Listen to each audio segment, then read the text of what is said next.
Hello, citizens of Geekville.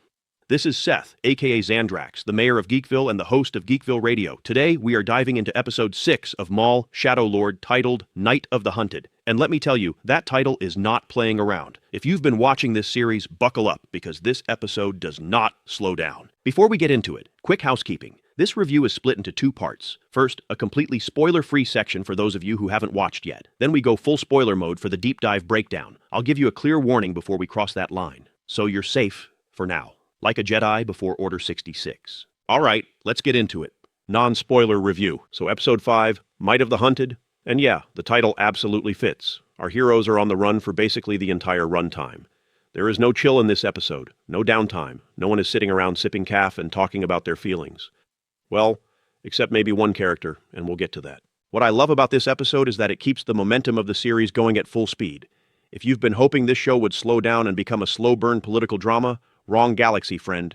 This is action-packed from start to finish, with multiple exciting sequences set across the city of Janix that genuinely had me on the edge of my seat. Now, character-wise, a lot happens here. Our boy Maul continues to be Maul, calculating, patient, always working an angle. Even when everything around him is chaos, you can practically see the gears turning behind those yellow eyes. He's like that one guy at the office who somehow benefits from every disaster. We also get a significant moment for Two Boots, my favorite character in the show. Two Boots has been a pretty enthusiastic supporter of the Empire up until now. He's still got his coffee and genuinely believes the new management is great. But this episode gives him a solid reason to start questioning that loyalty. And the way it happens? Chef's kiss. Perfectly ironic. Then there's Blake. Oh, Blake. You know that guy in middle management who got promoted one level too high and now acts like the big shot who thinks he runs the whole show? That's Blake. He's insufferable in the best possible way, and every scene he's in makes you want to roll your eyes so hard they hit the back of your skull. We also get a pretty major tease that fans of the broader Star Wars universe have been hoping for. I won't say what it is, that's spoiler territory, but when it happened, I may have said some words that my neighbors definitely heard through the walls. And Rena, her life gets completely flipped upside down this episode. Just when things seem like they might stabilize for her, the Empire has other plans. Because of course they do. The Empire ruins everything. That's basically their brand. Bottom line for the non-spoiler section. Episode 6 is a fantastic, propulsive, action-packed half-hour of Star Wars storytelling. It's got heart, it's got humor, it's got lightsaber fights, and it's got stakes.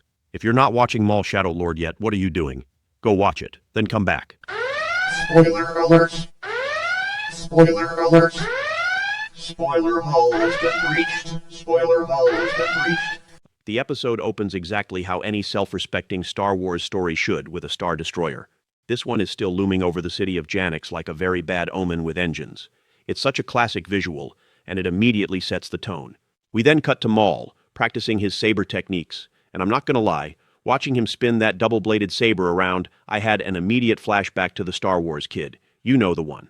The kid from the early 2000s who went viral swinging a golf ball retriever like a double-bladed lightsaber. Iconic. A pioneer. Maul would probably respect the commitment. Over at Lawson's home, Lawson and Docky are huddled up making their plan while Devon and Riley get a quiet moment together in another room. And look, I see you shippers. I know this scene already inspired approximately 500 fanfiction stories before the episode even finished streaming. Devon and Riley have chemistry, the show knows it, and they are absolutely using it. Docky drops some significant lore on Lawson. She tells him about the Purge.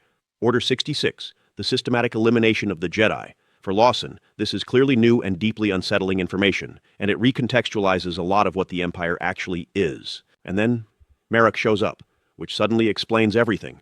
Lawson wasn't let go out of Imperial generosity. He was released so Merrick could track him right back to the heroes. Classic Empire move. This kicks off a three-way saber fight that is genuinely spectacular, and naturally, because lightsabers plus enclosed spaces equals interior decorating problems, the home catches fire.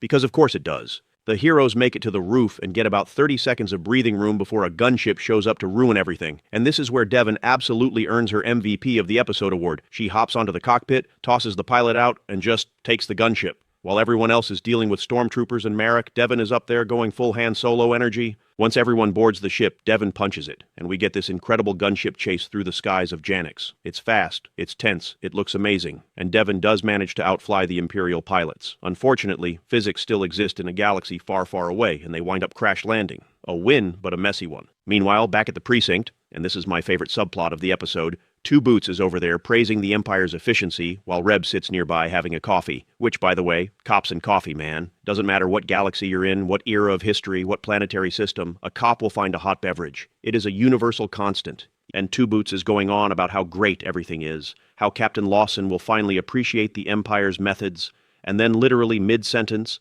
a wanted bulletin pops up with Lawson's face on it, wanted for crimes. But here's the best part. Blake, remember Blake, our middle management Imperial try-hard? Blake's response to all of this is to tell Two Boots to get rid of his boots, his signature boots, because they're not standard Imperial regulation. The Empire has come for Two Boots' boots. I cannot stress enough how perfect this is as a character beat. You can survive a lot, you can rationalize a lot, but when they come for your boots, that is a line. Two Boots now has a personal grievance with the Empire. The heroes regroup at Rena's casino, but the reunion is short-lived because, surprise, the Empire shows up again. The heroes scatter and escape through a hidden elevator in Rena's office, which is exactly the kind of thing you'd expect a former bounty hunter turned casino owner to have installed. And yes, we get the reveal that Lawson and Rena have a shared history. They were both bounty hunters once, but they each got out of the game looking for a more legitimate life. It's a nice bit of backstory that adds depth to both characters and explains their dynamic. In a fantastic running gag, Spybot is watching Imperial droids patrol the city and just quietly roasting them. No context needed, just a little droid with big opinions. It's the comic relief this show earns, and I love it.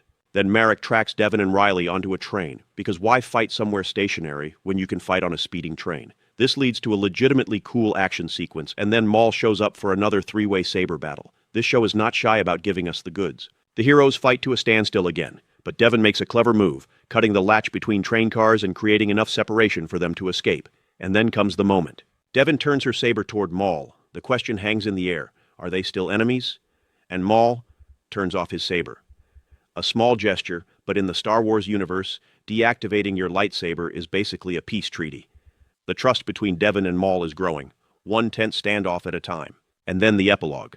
Marek flies back to the Star Destroyer and contacts someone via holovid, an unknown figure, and Marek calls them My Lord, as in capital M, capital L, Sith title My Lord, strongly implying that this unknown figure is Darth Vader himself. Star Wars fans have wanted a Maul versus Vader confrontation for 20 years. If this show is actually building toward that, I don't have words. I have only emotions. Okay, let's talk about where this is all going. First, that holovid contact is absolutely Vader. The way Marok deferred, the title, the shadow, everything screams Vader. And if this show is setting up a Maul versus Vader showdown, it will be one of the most anticipated moments in Star Wars animation history. Fans have been asking for this since the Clone Wars. 20 years of wanting. Second, Devon and Riley are currently stuck on a train with Maul. How do they reconnect with Lawson and the others? And do they even have a choice but to work with Maul at this point?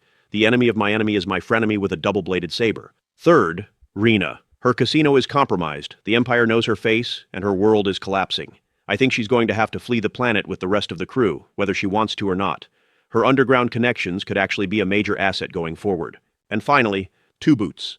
The boots are gone. The illusion is cracking. I genuinely believe that losing those boots, his boots, is the thing that pushes him over the edge. Not the authoritarianism, not the wanted bulletins.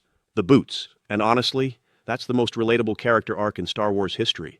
Alright, that's going to do it for today's breakdown of Maul Shadow Lord Episode 5, Might of the Hunted. If you enjoyed this, hit that like button, subscribe if you haven't already, and drop your predictions in the comments below. I want to know, do you think that's Vader on the holovid? Let me know. May the Force be with you, always.